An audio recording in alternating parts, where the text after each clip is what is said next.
Right, Aidan, good to go. Well, thank you everybody for joining us today for what I think is a keynote discussion that we want to have, headed Skills, a Human Future. Clearly looking in at all of the changes that we're experiencing, particularly around how we can not just keep our people, retain our people, get the skill sets changed such that we can become more agile and adaptive, resilient to not just what we've been through and are going through at the moment, but planning for the future. And I'm delighted that we've got a team from Skills Development Scotland, headed by Damien Yates. And Damien, I'll turn it straight over to you. Just a couple of housekeeping things. If you're wanting to ask questions in the first instance, as you stay on mute, please feel free to use the chat box and we'll pick up those questions along the way. And I'm sure there'll also be time to get you to connect directly and come off mute as we go through this. And Damien, I'll just hand straight over to you and you can introduce not just the presentation, but your team as well. Aidan, thanks very much. And thank you for the opportunity to speak this morning. Good morning, everybody on the call. So today we're going to offer you some insights into, I guess, disruptive changes that we believe have been around for some time, but that are fundamentally changing the way in which we should invest, deliver and build our skills to drive future economic growth. This is not a prescription, Aidan. So this is not about us saying we have an absolute understanding about the future. So it's directional more than prescriptive. And it's meant really, I guess, to prompt those on the call just to think about how they're positioned in respect of securing for future talent and the way in which they go about investing in that. So for some time in advance of COVID, we've been looking at the underlying changes that are out there. And we did a piece of work called Scotland Skills 2035. And we just wanted to get above the trees, Aidan, just to get a sense of what are some of the big ticket issues that are really shifting our perspective on skills. And from that, could we derive what we needed to do to invest in advance of the curve? So we've 5 drivers. This is not exclusive. There are many other dimensions, but 5 of the dominant features that we looked at and investigated quite significantly include Scotland's demographic trends over the next 15 to 20 years.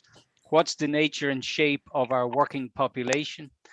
Clearly, Brexit was a dominant theme for all of us. And 2 aspects to Brexit, I think, would be clearly the economic conditions and the trading conditions, but aligned to that, I guess the free movement of talent would be a big theme that we looked at. Industry 4.0 is all pervasive. It underpins a sense of economic cycles that are going to be constantly changing. Unlike the major industrial changes that we've seen in the past that have maybe taken 15 to 20 years to wash through, we believe there's a very different dynamic being driven by Industry 4.0. And then the last 2 areas were clearly a drive to a net zero carbon economy. And then finally, a real sense that working practices were changing pre-COVID. And if anything, COVID has only accelerated our belief around those fundamental changes. Damien, I'll just introduce, someone's not on mute and is typing quite heavily. So if you can try to make sure you're on mute, that'd be great. Thank you. Hope it's not the stenographer. So Aidan, I've got Chris Brody on the call, and Chris heads up our team of research team who look in depth at a range of near sight and far sight skills demands. And Chris is going to talk a little bit about demographic trends and Brexit. I've got Jonathan Clark from our service design and innovation team, who has led an extensive piece of work around Industry 4.0 and what it means for the skills system. And then we've got Andrea Glass to talk about all of the work that we're doing around the Climate Emergency Skills Action Plan and the broad themes in climate change. And then finally, Jonathan will come again and talk about working practices. Each of the contributors will delve into these areas a little bit, and then I'll come back in, Aidan, just to scoop up, well, what does it all mean? And what are we suggesting that people do and think about for the future? So I'll maybe hand over to Chris to offer his views on demographic trends in Brexit. Great, thanks, Damien. And for, like most people on the call, I seem to have spent a large part of the last kind of 11, 12 months thinking about the pandemic and what it means for the economy and the labour market. But Damien's absolutely right. Those deep underlying drivers that are impacting on the economy, particularly in the labour market, I think are critically important for us as we move into economic recovery. So I'm going to talk a little bit, not just about the last 12 months, but actually about the last 20 years, and also what the next 10 to 15 years hold in respect of Scotland's population. It's probably worth reminding ourselves that Scotland's population has only been growing in recent terms for the last 20 years. We turned round a narrative of 50 years of population decline in Scotland, particularly of young, well-educated people leaving the country to find work, particularly down in London. But Scottish population grew quite strongly between 2000 through to 2018. And prior to the pandemic, that growth was anticipated to continue. So I'm going to throw a few numbers at you. Scottish population in 2018 was around about 5.4 million. By 2041, the General Register's Office was forecasting the Scottish population would be 5.7 million. Now that's important. Population growth is a driver of economic growth, so population growth is a good thing. Scrape beneath the surface though, and a much more challenging picture begins to emerge. So in terms of the working age population, actually it was expected to fall by about 116,000 people from 2018 through to 2035.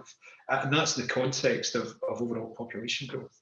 What that means is that the non-working age population, those at school age, those over the age of retirement, expected to grow quite sharply. And in short, an emerging imbalance in terms of Scotland's population structure. So 2018, for every 100 people who were of working age, they were supporting 55 people. Their tax take was supporting the services for 55 people in non-working age. Move out to 2041, those 100 people who are in work, who are generating income, generating tax, are then supporting 70 people. So it raises significant challenges in terms of tax as well as public investment. And that story isn't uniform across Scotland.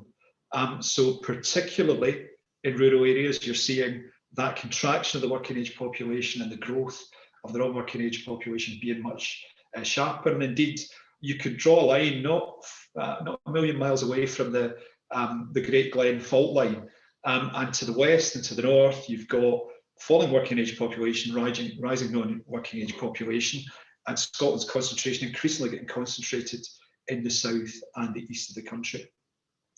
I said all this was kind of prior to the pandemic. It was also prior to Brexit, and I want to just talk a little bit about the dynamic, Scotland's population dynamic in relation to EU workers. So between 2008 to 2018, Scotland's population grew by about 280,000. 280,000 more Scots or more people living in Scotland just prior to the pandemic. Of that 280,000, 90% of that growth was due to in-migration, and the vast majority of that from EU migrants. So prior to Brexit Mark 1, when we all thought we were leaving at the end of 2018, we subsequently left 2 years later, there were around about 280,000 EU nationals living in Scotland. That was up from 50,000 12 years previously, so a huge increase in terms of EU nationals. And over 140,000 of those in work. And there's a narrative that's developed that suggests that what EU nationals have provided Scotland, indeed the UK, is a source of cheap, lower skilled labour. Dig into the data, and that is not really the narrative. If an EU national held a degree, of the EU nationals who held degrees working in Scotland, nearly 70% of them were working in higher and mid-level occupations, whether that be in life sciences, whether it be in the energy sector, whether it be in IT. And similarly, even for those who didn't hold a degree, but 30% of them in those higher value jobs. Now, Brexit presents a couple of big challenges in the midterm in terms of restrictions and freedom of movement, and allied to the contraction of the working age population. It's very obvious that there is a greater risk of skill shortages, particularly not just for lower skilled occupations, but also in higher skilled occupations. I think what's also kind of interesting is what's happened in relation to EU nationals over the course of the pandemic. Now, data for Scotland is not available just at this moment in time, but there's a peculiarity where we're seeing significant levels of redundancies, significant levels of business distress, yet the unemployment figure in Scotland and the UK has only risen to around 5%. We'd have expected it to be nearer 8 by this time. Part of the explanation of that, when you look at the UK data, is that we suspect that over 250,000 EU nationals may have left the UK labour market and may have left the UK altogether. So some significant challenges in terms of population and what they mean for skills. I think things that we are thinking about, and we need to be thinking about, are about how we maximise the deployment of all Scotland's talent and get people into jobs that suit their skill levels. I think it raises some big challenges around, in particular, how different generations are going to interact in the workplace.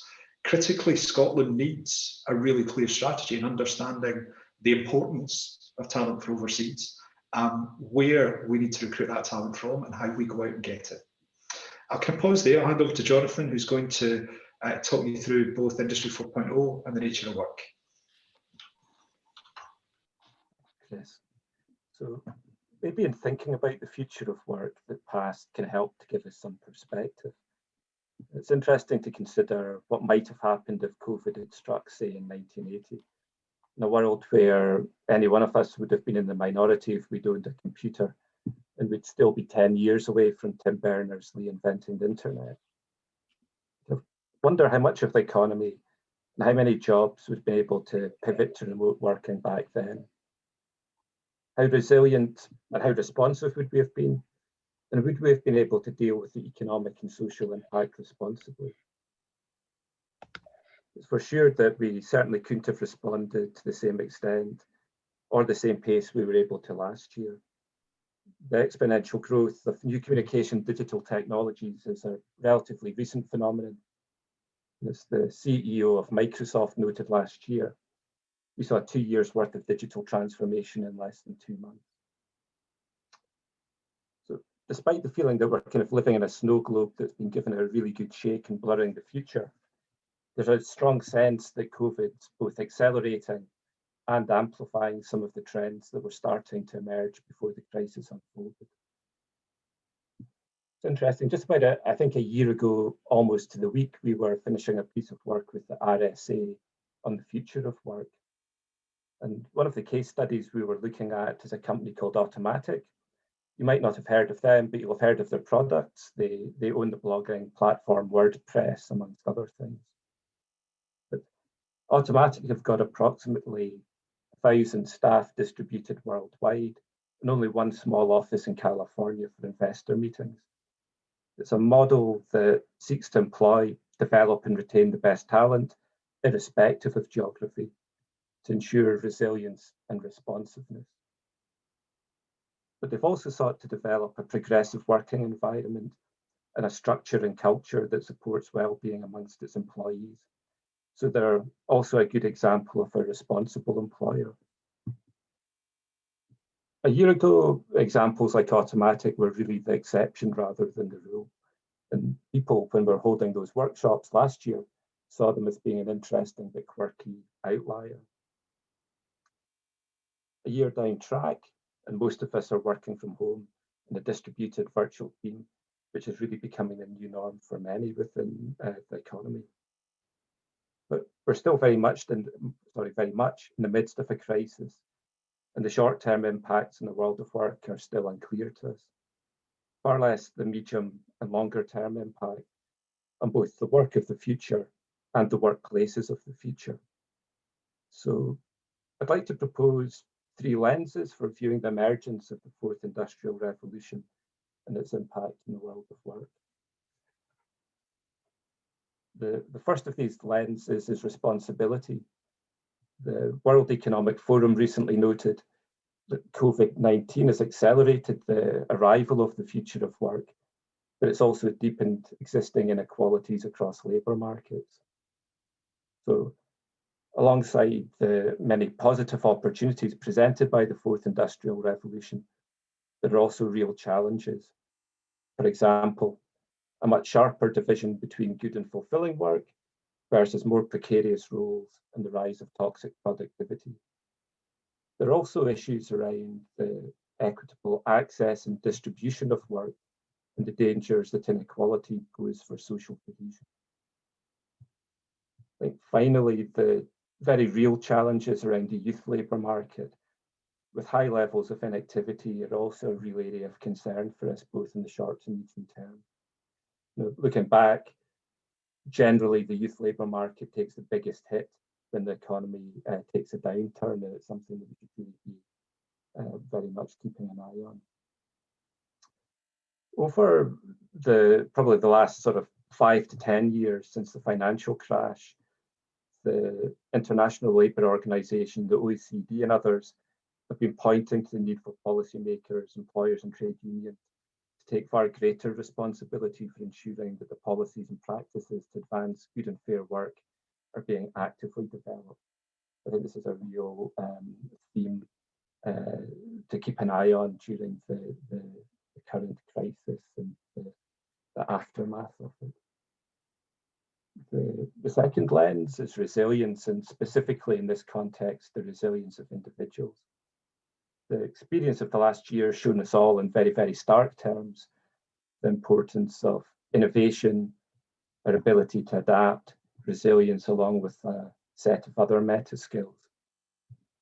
It was interesting, a couple of weeks ago, we had a meeting with the analytics team at LinkedIn, and they were telling us that over the course of the pandemic, they've seen a really marked change in the skills that employers are looking for, definitively away from more traditional qualifications and towards these meta skills and the kinds of adaptive expertise that's required across virtually every occupation in the labour market today.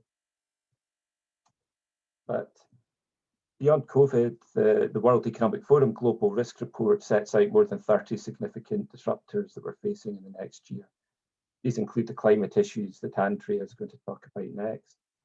So the focus on building meta skills and developing the ability to thrive in these uncertain and changing times is a really, really critical one for both the economy and society, both in the near term, the medium term, and the longer term.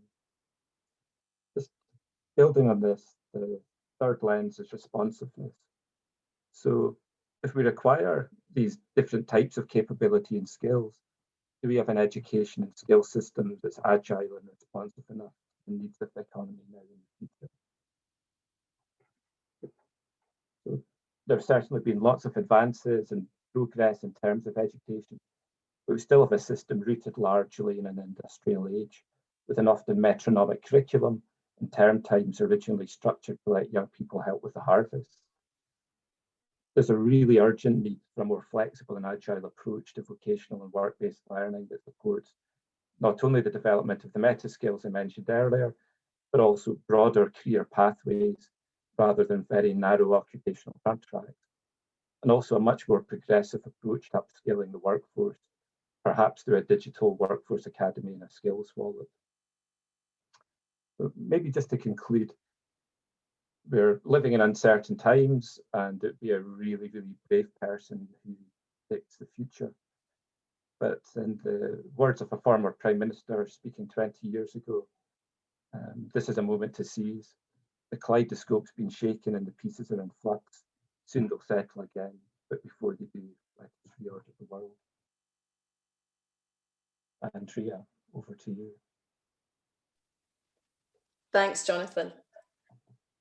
Arguably, the climate emergency is the biggest single challenge facing Scotland at the moment. The drive to the transition to net zero, to effectively stabilise the climate, will have an all-pervasive impact, which will require a revolution in green energy generation and use, new technological solutions, to reduce, capture and to store greenhouse gases, a wider set of behavioural changes by businesses and households to minimise the waste we produce to help us think and to act sustainably. But this is a significant opportunity. The transition to net zero economy is a key transformational opportunity for the Scottish economy and is likely to be one of the key central drivers of economic growth over the next 15 years, offering us an opportunity to create highly skilled, well-paid and sustainable jobs. Scottish Government's commitment to decarbonising the economy was clearly set out in the Climate Change Plan update, which will see over 2.4 billion invested in measures to drive that economic transition. This offers the opportunity for transformational impact across multiple sectors of the economy, not just energy, but construction, manufacturing, transport, agriculture and land management. As has been mentioned, the Scottish labour market is already facing significant disruption as the result of the COVID-19 pandemic, and the transition to net zero will see increased demands for new jobs and requirements. This will require a focus on upskilling and reskilling to allow redundant workers and assist those in occupations at risk to update their skills and to take advantage of emerging opportunities in this green economy. At a time when we're facing rising unemployment following the economic downturn from COVID-19, supporting people into good, fair, green jobs through a green recovery is more important than ever. The opportunity is one of a just transition, a transition that affords everyone benefit from these new opportunities, reducing inequalities of people and critically of place. It's important where these things happen and the groups to whom they happen to.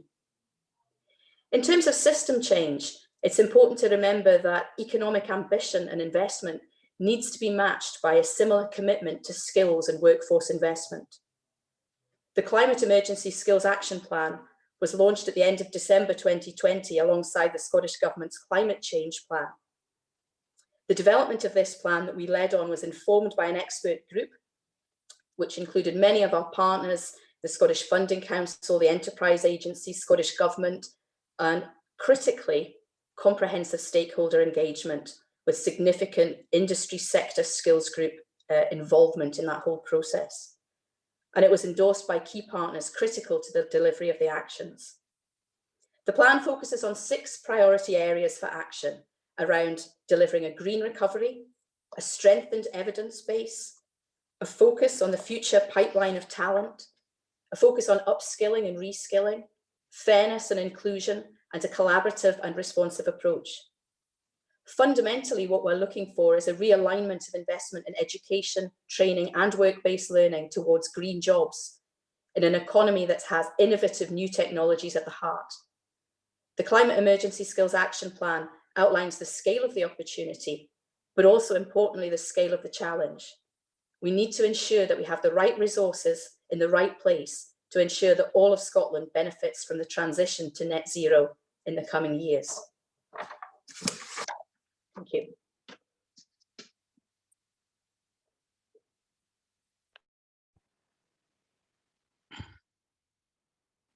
So Aidan, if we move on to the next slide.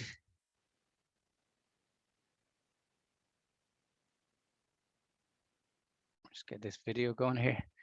I guess the point about COVID is there's nothing in COVID that unpicks much of the work that's been done to inform Scotland Skills 2035. And if anything, it's accelerated the sense of urgency with which we need to come to terms with what has been a very rapidly and fast changing environment. And so what I'd like to do, if you go on to the next slide, Ian. Again, this is not a prescription for anybody in particular, but I guess starts to answer some of the questions I've seen in the dialogue box. But the first recommendation, Aidan, it's a bit of a truism, but skills is a derived demand. And in order to align and invest in our future workforce, we need to have greater certainty around what's our ambition for Scotland's economy, where do we think we've got comparative advantage, and where are we going to invest in to drive out good jobs, and what are the skill sets that are going to help support the constant sustainability of those good jobs. It's worth saying that in advance of COVID, we weren't operating in the upper tier of economic performance. We significantly lag in respect of productivity. And if you look at the earnings, average earnings across the 2.5 million workers was about 45,000, but 1 million of our workers earn 24,000 or less. So it's quite a significant long tail of wage earnings that we would want to move up the way. I think it's fair to say our education and skills system has served us very well for the last 50 years. And, you know, as people often say, Aidan, we stand on the shoulders of those who've gone before. But I think the question is what is the nature of the skills system that's going to help us face into the future, given all of what we've talked about before? And we see the system having to respond to 4 critical areas. Clearly, we would want to support and sustain traditional undergraduate provision. We need to expand our work-based learning approach. When we look at other comparators through the PricewaterhouseCoopers Young Workers Index, UK typically scores 21 out of 43 in terms of how we prepare our young workers for the workforce. And often that's an indication of a relative immature approach to work-based learning. And then the last 2 areas, I think, are largely underdeveloped and answer some of the questions that you've started to pose, Aidan. One is, given the nature of occupational change, a significant number of Scottish workers are going to have to retrain for new occupations. But beyond that, given the nature of change, all of us are going to have to commit to a lifelong learning commitment around upskilling and reskilling. But what we want to be able to do is to understand in what way should we add to the skill set that we have in order to be valuable to the employer that we're working with and in order to be valuable in the labour market into the future. And that process is something that we need to now get our heads around. How does the system that is largely, you know, investing in further and higher education, how does that now mold and begin to respond to a much more fragmented investment in skills going forward? In order to stimulate workers to constantly upskill and reskill, we think everybody should have an entitlement. And that entitlement would be bounded by, you know, your personal wealth, your personal earnings, your socioeconomic circumstances, and also the priorities for the Scottish economy. Currently, we offer a £200 individual learning account for anybody earning less than £22,000. In the Northeast, post the downturn in oil and gas, we offered a bursary of up to 20,000 people for technical workers to retrain as STEM teachers. And within that, you can see the bookends of an entitlement that would stimulate people to invest in upskilling and reskilling. If you look at companies like AT&T, when you now sign up as an employee with AT&T, you sign up to a formal commitment to constantly upskill and reskill. AT&T will ensure that you transition into new occupations, but if you don't commit to that upskilling and reskilling, they don't guarantee those transitions. So what we're trying to do is to think about how do we nudge the workforce to invest in upskilling and reskilling in advance of economic change, so that we're not have to constantly deal with the economic output of, you know, declining economies or declining sectors. A really good example at the minute is we knew in advance of COVID that the traditional model for retail was under severe pressure from online shopping and a whole range of other dynamics. We knew that well in advance. Well over 160,000 people employed in the retail sector in Glasgow. What were we doing in advance of this shock to prepare those workers to transition out of jobs that were likely under threat into jobs where we saw there would be new opportunity? And that's something we have to do much, much more systematically going forward. So I think one way of stimulating that is engaging both at an employer level and with employees and sensitizing them to the sense of occupational change that's out there.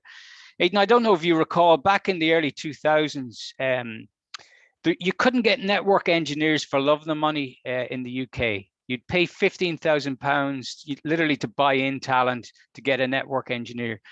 Well, the shift to the cloud has resulted in network engineers, the demand for network engineers literally falling off a cliff edge. And those network engineers are now retraining into areas of cyber and a whole range of other software as a service type occupations. So it's just by way of example that occupational change is not, you know, the preserve of low wage, low skilled risks. It's right across the board. I mean, I don't want you to fall off your seat, but we believe that in the next 3 to 5 years, the audit function could disappear with embedded software and the ability to produce reports automatically and then allow for greater analysis and the focus on the interpretive value rather than the production of the audit reports. So right across the board, occupational change will play out, and all of us will need to be cognizant of that change and thinking hard about our own skill sets. But from an employer point of view, they will want to ensure that the workforce is pivoting into building competitive advantage where they think their sector may go. I think in order to deliver this at scale, it can't be that we step out of our workplace and we go to a college or a university for 6 weeks full time, or or we quit work or whatever. It's got to happen 24/7. It's got to happen in a blended format. It's got to be both experiential and academic led, and it's got to be a very different serve up to what we currently experience. We've roughly called this a kind of a virtual workforce academy, where individuals can access the support that allows them to undertake a skills MOT. So what skill sets do I have? How do I record and register them?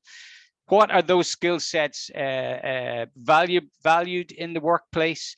And where within the skill sets that I have, where would I add more to that in order to preserve and to improve my market position, both with my employer and with the broad Scottish economy?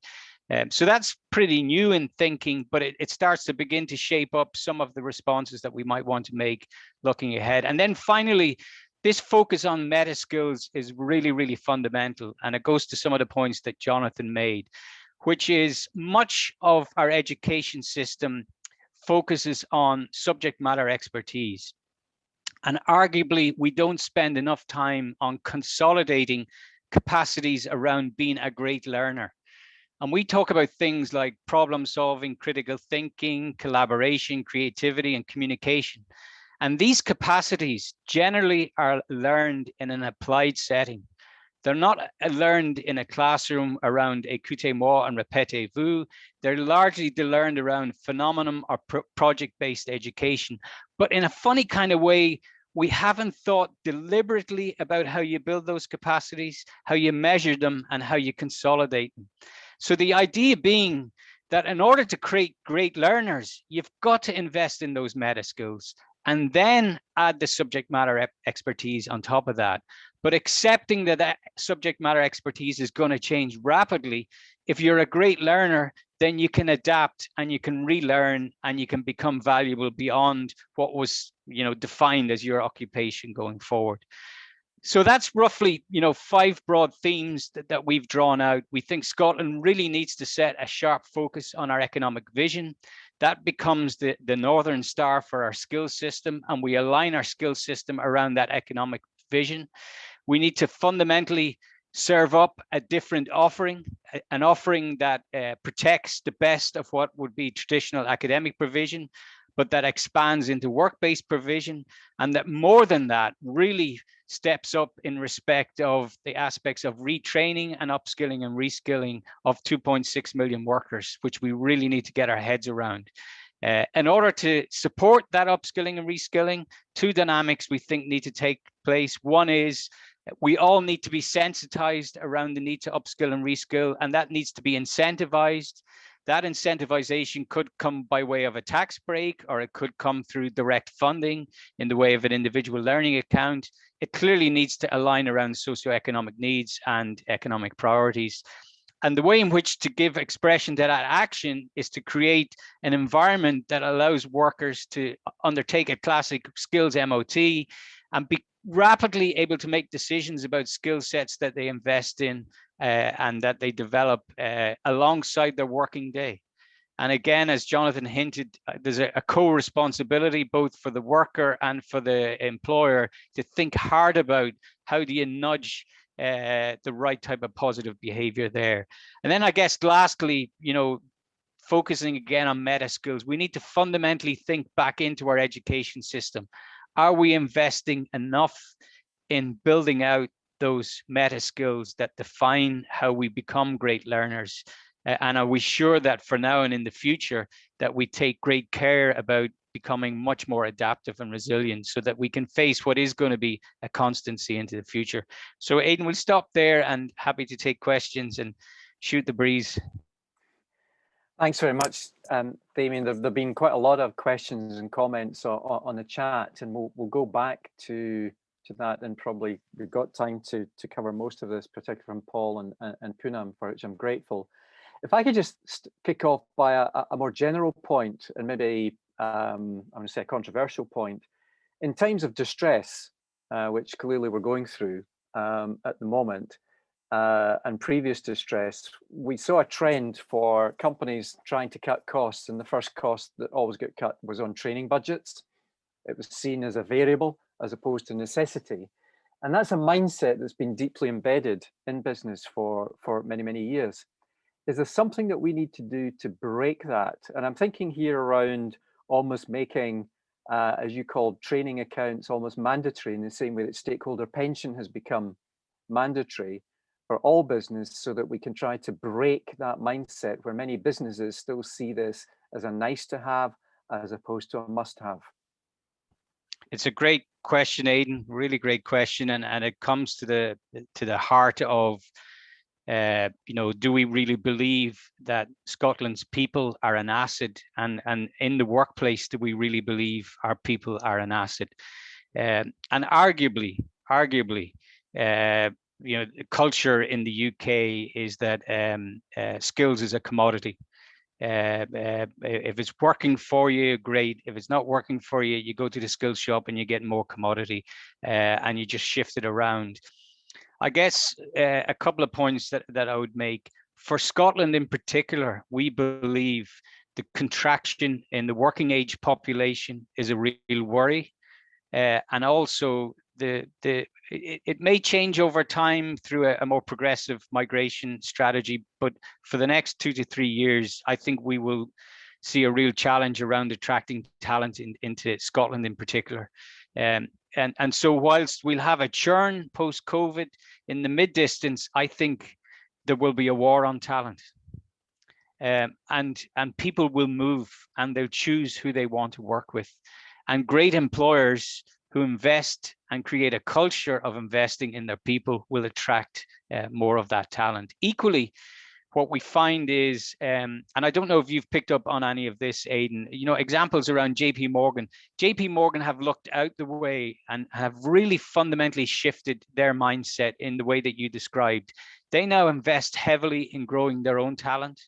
They don't steal talent. They don't compete post-university. They're now recruiting typically at 17, 18 years of age and investing heavily in a broad work-based approach. And what they're finding is they get a stickiness from that talent. There's no sense of entitlement from that talent. And they find that they get greater productivity earlier as a result of investing upstream in terms of that work. So I don't think there's a silver bullet on this, Aidan. I do think it's a very deep-rooted cultural belief, and I think it's going to take a long time to change. But the downside of not investing in a social compact of this nature is that we reap the social destruction of unemployment. And unemployment is a cost, and ultimately we pay for it either through taxes or through social disruption. So it's incumbent on all of us, to ensure that all of the talent of Scotland is skilled, equipped, and is gainfully driving our economic recovery. And as you say, one of the steps in that, I don't know if you'd mandated, but I think we would want to get into the mindset that a bit like a travel passport, we carry a skills passport, and we think hard and with intent about, how can we contribute more effectively in the workplace, and what skill sets do we need to add to that? That's a short answer for you, Aidan.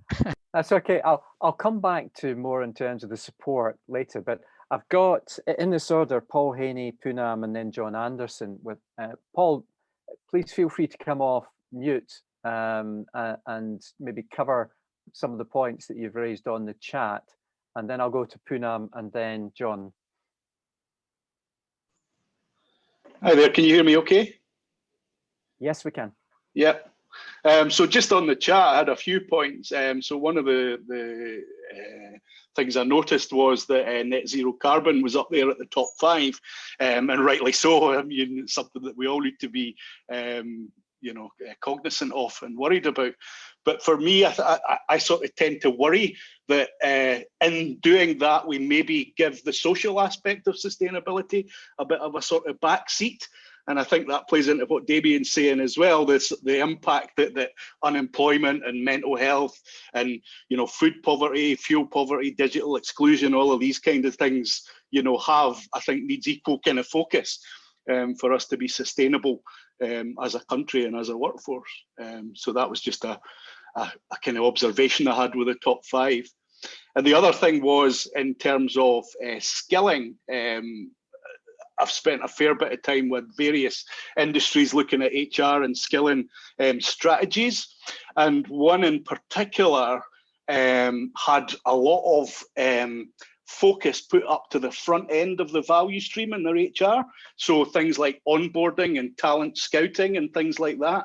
And then they had very little strategic investment on actually developing people once they were in the organization, which brings me to that little quote about the CFO and CEO, which you're welcome to read there. And what the conclusion I came to with that is, what it drives is it drives organizations competing with each other for talent, getting them in the door, taking the best of their talent once they've been educated, not necessarily paying for that education, reaping the benefits of that education, and then getting more people in as those skills kind of decline.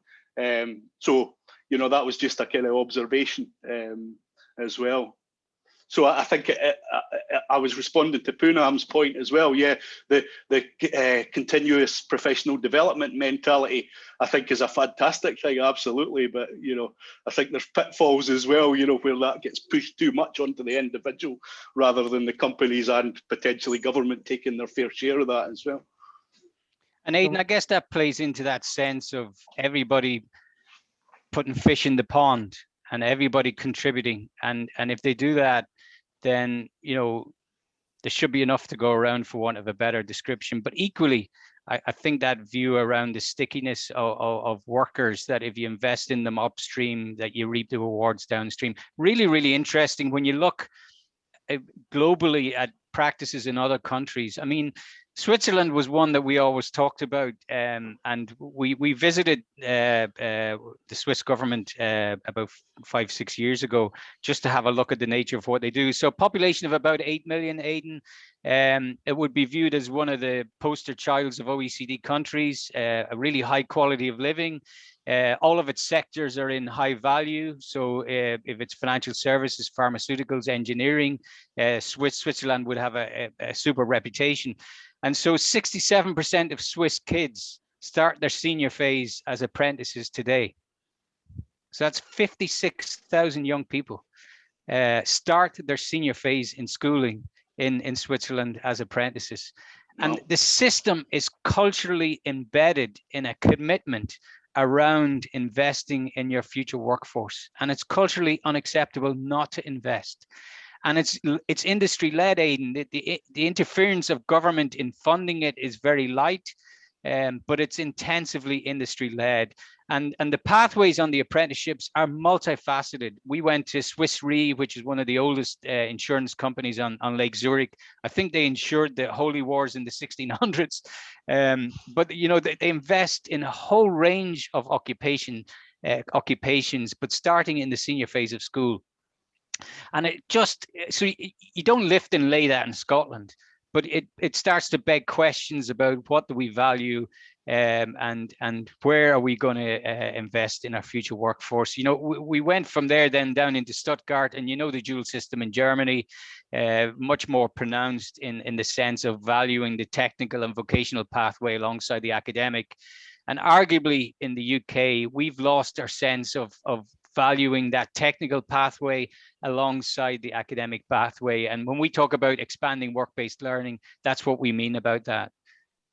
And I worry a little bit about some of the initiatives that are taken, which are to be welcomed, of course, things like the Young Jobs Guarantee that's been put in place for the 16 to 24-year-olds at the moment as we try to work our way through COVID.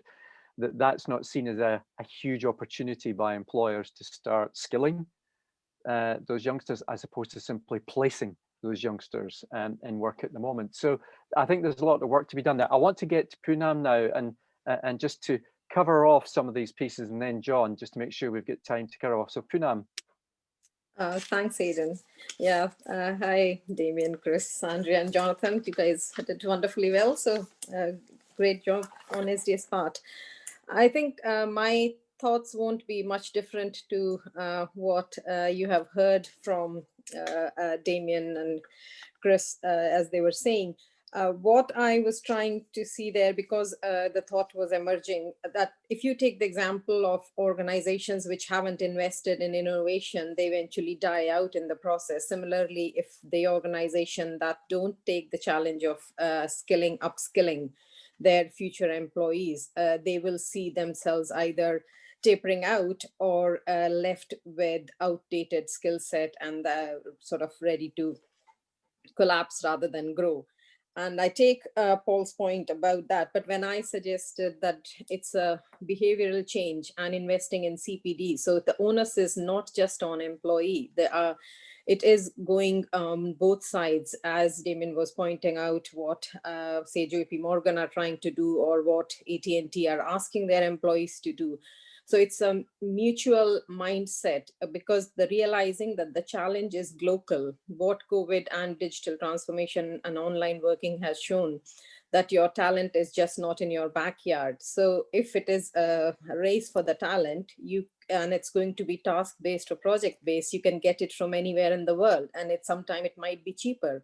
So if you have to keep your population and your own skill closer in line with the economic development, then it is the responsibility of both employers and organizations. And the positive side of that is that it also leads to employer or employee loyalty, because there have been enough surveys done that people will rather forego a promotion and higher salary versus an organization that gives them that confidence and opportunity to grow, as well as a supporting boss up the top.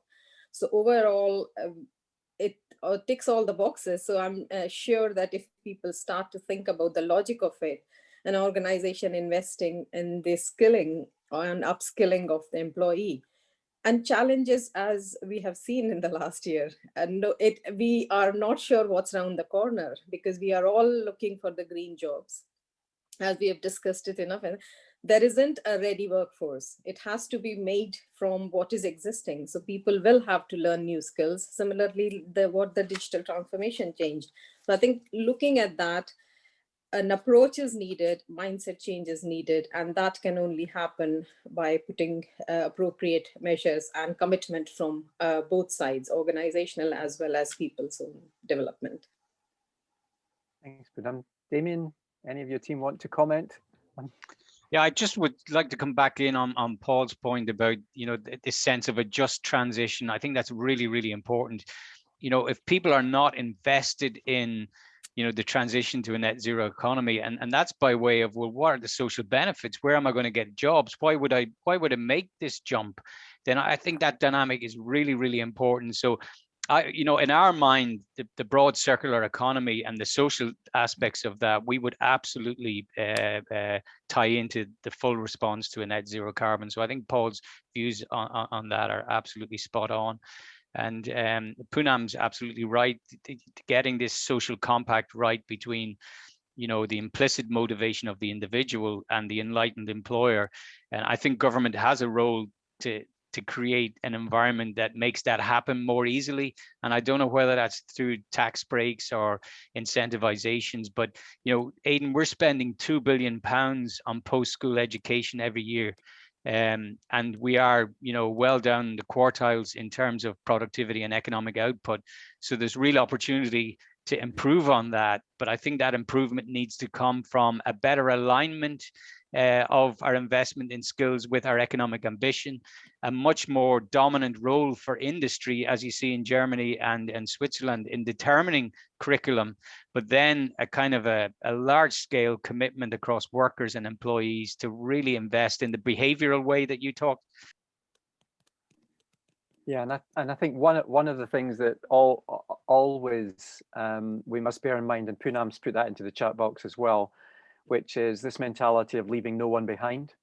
I'm a non-exec on an international training organization, and that's its core purpose, working in Africa, leaving no one behind when it comes to education. So very interesting change of mindset that we have to focus on here as well. John Anderson, let me come to you, and you raised the point. Thanks, Ian. Hi, I thought it's just been very, very interesting conversation. And just for the benefit of Damien and the team, I run a program, I head of SME engagement at Strathclyde Business School, and have the privilege of working with about 100 or so interesting growth companies, all of whom are effectively going down their own academy route. They're realizing that, you know, they love this idea of growing talent from within rather than competing. I'm just taking on the chair of the IoD in Glasgow, which is why I'm here today. So one thing that I think you've already done as an organization, well, a couple of things, is, if you like, take the risk in something new. So universities, colleges are strapped for cash, as we all keep reading about in the papers. And so therefore, often it's like, well, why would we try something new and test it? So what SDS did alongside Scottish Enterprise, just the benefit for everyone else, was fund a pilot of e-commerce scale-up, which we ran at the business school, specifically to identify that issue or address that issue you said right at the outset about what have been doing about the loss of retail jobs. The lack of skills in e-commerce businesses in Scotland who are thriving in COVID we need to really work on that reskilling and upskilling. We work on productivity through people, which is a UK program. You'll be aware through Be the Business. We deliver that for Scotland. This is all about workplace innovation, essentially driving down the responsibility or that willingness of people to help address the productivity gap. In a conversation I had with Tony Danker before he went off to CBI, though, he came up with this idea. I don't know if it's crossed your minds, if we've got research and development tax credits, which are incentivizing and changing behaviors, with that, instead of just paying, you know, you're getting that uplift depending on the circumstances. What about learning and development tax credits? We like that idea conceptually because it's not another grant giving. It's not another, you know, we've got this desperate situation where everyone's got their hands out looking for support. We need to drive that behaviors into the business owners. What's the incentive other than just coming on something like this and saying, yeah, well, it's really important. So I don't know whether that's something that the SDS can take under consideration. I know David Hillier, the big boss, is on your board, so I'll maybe raise it through him as well. But that was an L&D tax credit, something to work on. Aidan, just to say, it's one of the areas I know we are looking at, because, you know, what you want to come up with is an instrument that has the least friction. Grants require administration. You know, we have a tax system, and therefore you just stick a switch in there and it creates a dynamic that you want. But there's a whole range of other, you know, things that then have to happen. You know, as Chris said, we've got an inverted pyramid at the minute. Increasingly, we've got less workers contributing tax, which means we've got less public money, which then requires to be, you know, supporting more dependents. And so there is a really interesting dynamic over where is the burden of investment placed. You know, currently, as I say, Scottish Government is investing 2 billion in post-school education. And so there is, John, I think there's a really interesting debate about how both the public money and the employer money and the systems switch to ensure that all of that investment gives you the best possible return. But personally, I like, you know, the tax models because they're the most frictionless in one respect in terms of administration and management. But it couldn't be I don't think it could be delivered independent of a fuller review of overall funding and where everything's going. I mean, you have the Apprenticeship Levy, which has been, very poorly received by many people because it's felt like a business tax, and often people haven't benefited from that. I think the policy intent of the Apprenticeship Levy was right because it was trying to gain ground on the kind of Germanic countries where you had those dual education systems, and but in fact, what it precipitated by way of behaviors as a result of the policy implementation wasn't as virtuous as we would have hoped. So, but I do agree. I think there's something in the tax component offers you a very quick way of achieving scale, but I think there's some other dynamics we'd have to look at as well.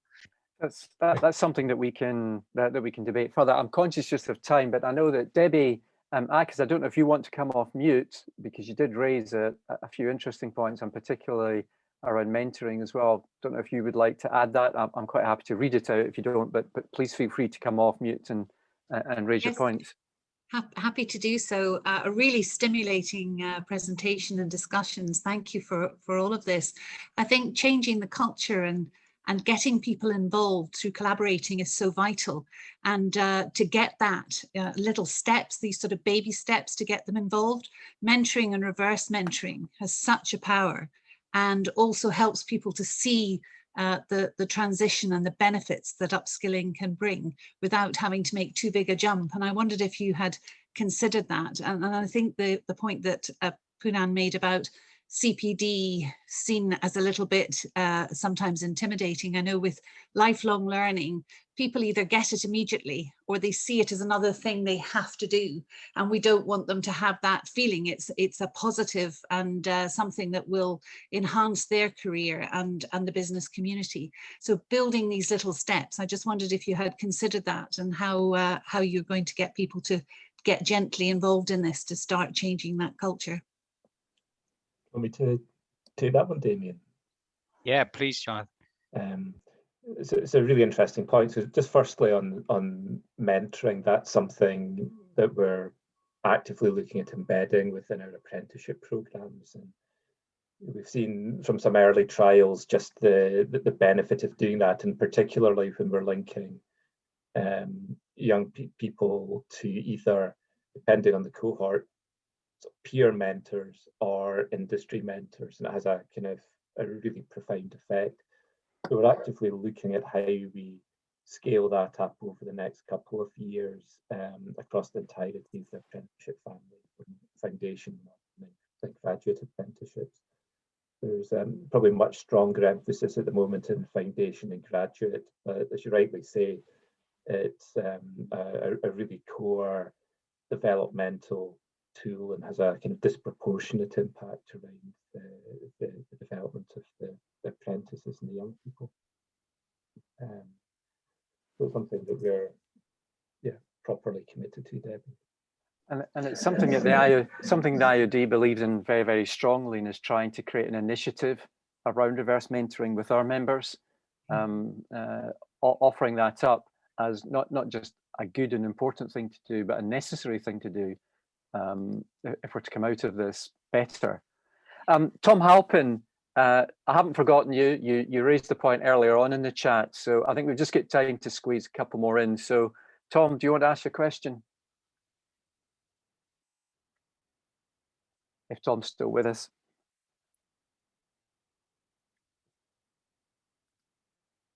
Well, if Tom's not, then let me just go back up to the chat box and just cover the point that Tom raised. And he said, skilled workforce follows our economic performance, yet economic growth is more robust elsewhere. Where are the economic enterprise development activities that are investing in the workforce? It's a broad question, I know, and we get into the detail of all of the programs that are available, but really just your own thoughts on what's out there to help with that incentivization.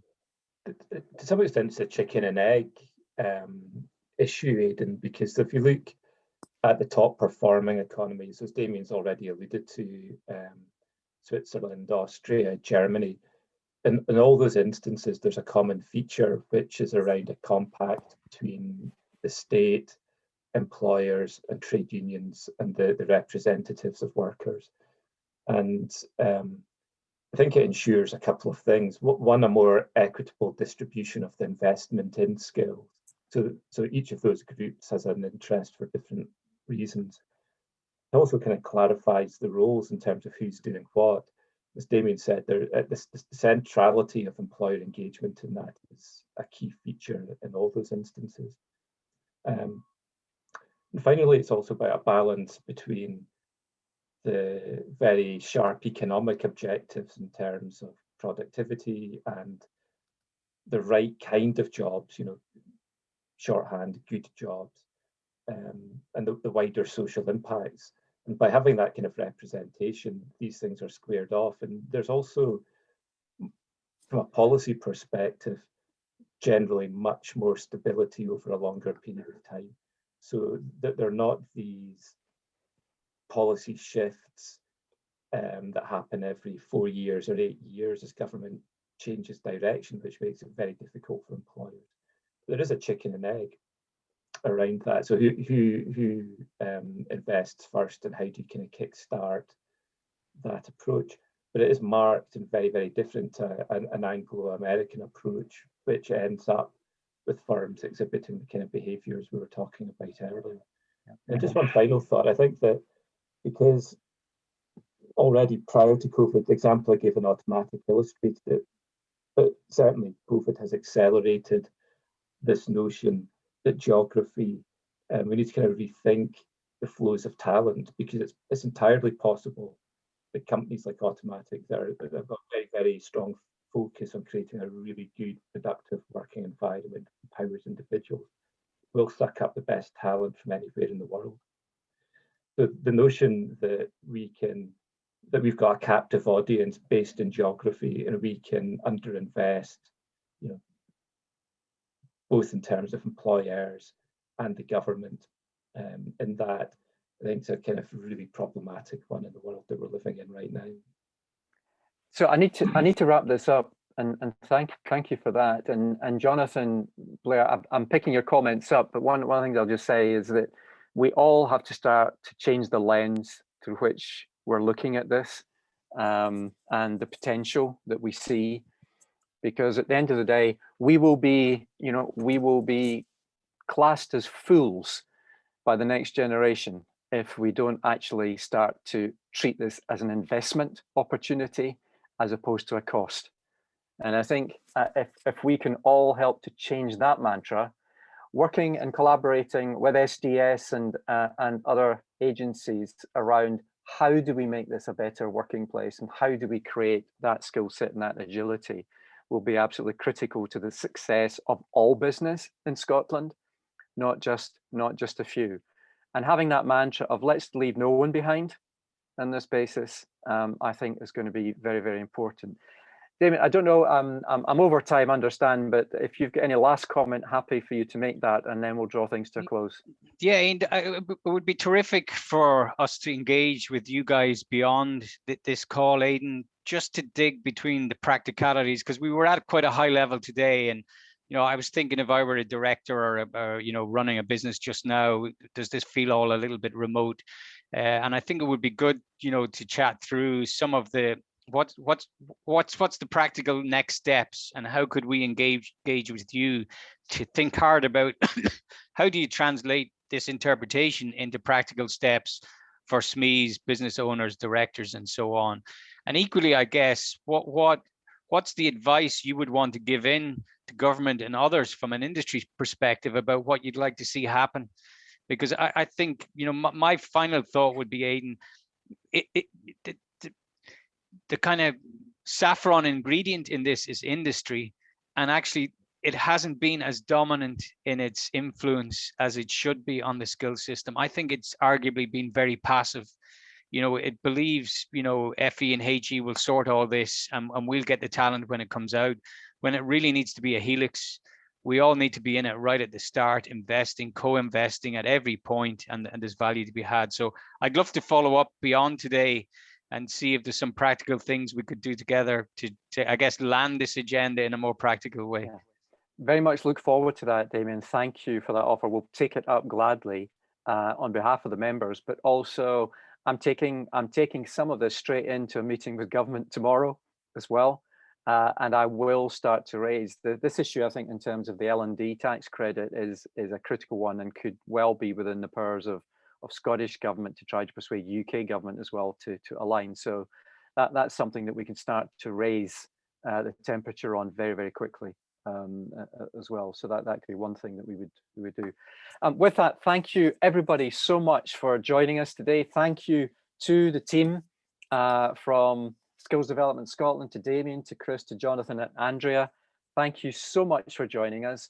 Please do sign up to our future webinars. Keep an eye out for our future webinar program. I think we get fantastic feedback through this channel and the opportunity to discuss important issues of the day. So with that, thank you and enjoy the rest of your day. Thanks, Aidan. Thanks, everyone. Bye now.